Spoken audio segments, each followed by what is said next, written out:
അങ്ങനെ 9 ദിവസങ്ങൾ പിന്നിട്ട് ഒടുവിൽ സിസ്റ്റർ പ്രീതി, സിസ്റ്റർ വന്ദന എന്നിവരുടെ ജാമ്യം കോടതി അനുവദിച്ചു. ഈ ദിവസങ്ങളിൽ രാഷ്ട്രീയക്കാരും മാധ്യമങ്ങളും എല്ലാം ഏറ്റവും അധികം ചർച്ച ചെയ്തത് ഈ 2 സന്യാസിനിമാരെ കുറിച്ചാണ്. നാളെ ഈ കോലാഹലങ്ങൾക്കൊടുവിൽ നിരപരാധികളായ ഇവരെ ജയിലിൽ അടയ്ക്കാൻ കൂട്ടുനിന്നവർക്കെതിരെ നിയമ നടപടികൾ ഉണ്ടാകുമെന്ന് പ്രതീക്ഷിക്കാം.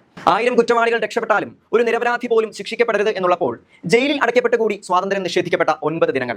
അവർ നിരപരാധികളാണോ? അല്ല. അവർ ചിലർക്കൊക്കെ തെറ്റുകാരാണ്. എന്നും ഒരു ജനതയെ അടിച്ചമർത്താനും ചൂഷണം ചെയ്യാനും തുനിഞ്ഞിറങ്ങിയ ചില ജന്മിമാർക്ക് അവർ തെറ്റുകാരാണ്. സ്വന്തം സ്വാർത്ഥ താല്പര്യങ്ങൾക്ക് വേണ്ടി വിദ്യാഭ്യാസമില്ലാത്ത ഒരു പറ്റം ജനതയെ ദുരുപയോഗിച്ചിരുന്ന ചില മുതലാളിമാർക്ക് അവർ തെറ്റുകാരാണ്. ആരും ചോദിക്കാനില്ലാത്ത ഒരു ജനതയുടെ ശബ്ദമായി മാറിയപ്പോഴും മുഖമില്ലാത്തവരുടെ മുഖമായി മാറിയപ്പോഴും അവർ ആർക്കൊക്കെയോ തെറ്റുകാരായി മാറുകയായിരുന്നു. ഒടുവിൽ തന്റെ കാൽച്ചുവട്ടിൽ എന്നും അടിയാളന്മാരായി കഴിയുമെന്ന് കരുതിയ ഒരു ജനത ചോദ്യങ്ങൾ ഉയർത്തി തുടങ്ങിയപ്പോൾ തമ്പ്രാക്കന്മാർക്കൊക്കെ ഒരു പൊതുശല്യമായി അവർ മാറുകയായിരുന്നു. ഒരു നിരീശ്വരവാദി അവന്റെ വിശ്വാസത്തെ, ദൈവമില്ല എന്ന അവന്റെ വിശ്വാസത്തെ, ആ കാഴ്ചപ്പാടുകളെ എത്ര വേദികളിൽ പ്രസംഗിച്ചാലും ആരോടൊക്കെ അത് പങ്കുവെച്ചാലും ആരെങ്കിലും അത് ചോദ്യം ചെയ്യുമോ? അതിന്റെ പേരിൽ അവന് ജയിലിൽ കിടക്കേണ്ടി വരുമോ? അങ്ങനെയൊന്നും സംഭവിക്കില്ല എന്നിരിക്കെ എന്താണ് ഇങ്ങനെ ഒരു ആരോപണത്തിന് കാരണം? മതപരിവർത്തനം മനുഷ്യക്കടത്തായി മാറിയെങ്കിലും ഉയർന്നു കേൾക്കുന്നത് മതപരിവർത്തനം എന്ന് തന്നെയാണല്ലോ.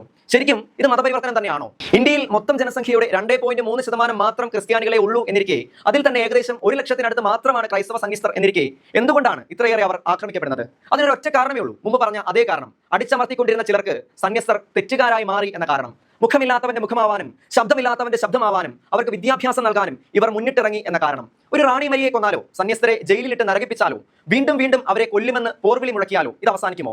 അടിച്ചമർത്തപ്പെട്ടവന്റെ ശബ്ദമാവാൻ, ചൂഷണം ചെയ്യപ്പെടുന്നവരുടെ മുഖമാവാൻ അവർ വീണ്ടും ഉയർത്തെഴുന്നേൽക്കും. ഒപ്പം ഉയർന്നു വന്ന ആരോപണങ്ങളുടെ കാര്യങ്ങൾ കൂടി കണക്കിലെടുക്കാം. ഒരുവന് സന്തോഷമോ നന്മയോ ഒരിടത്ത് ലഭിച്ചാൽ, അതല്ലെങ്കിൽ ഒരു ലോൺ ഒരു സ്ഥലത്ത് ലഭ്യമായാൽ, അതുമല്ലെങ്കിൽ ഒരു ആശ്വാസം ഉണ്ടായാൽ അതവൻ മറ്റുള്ളവരോടും സ്നേഹിതരോടും ഒക്കെ പറയാറില്ലേ? അതുപോലെ സത്യം എന്ന് അവൻ ഉറപ്പുള്ള ഒരു കാര്യം, അത് അവന്റെ വിശ്വാസമാവാം, കാഴ്ചപ്പാടാവാം, അത് ഉറക്കെ പറയുക എന്നുള്ളത് അവരുടെ അവകാശമല്ലേ?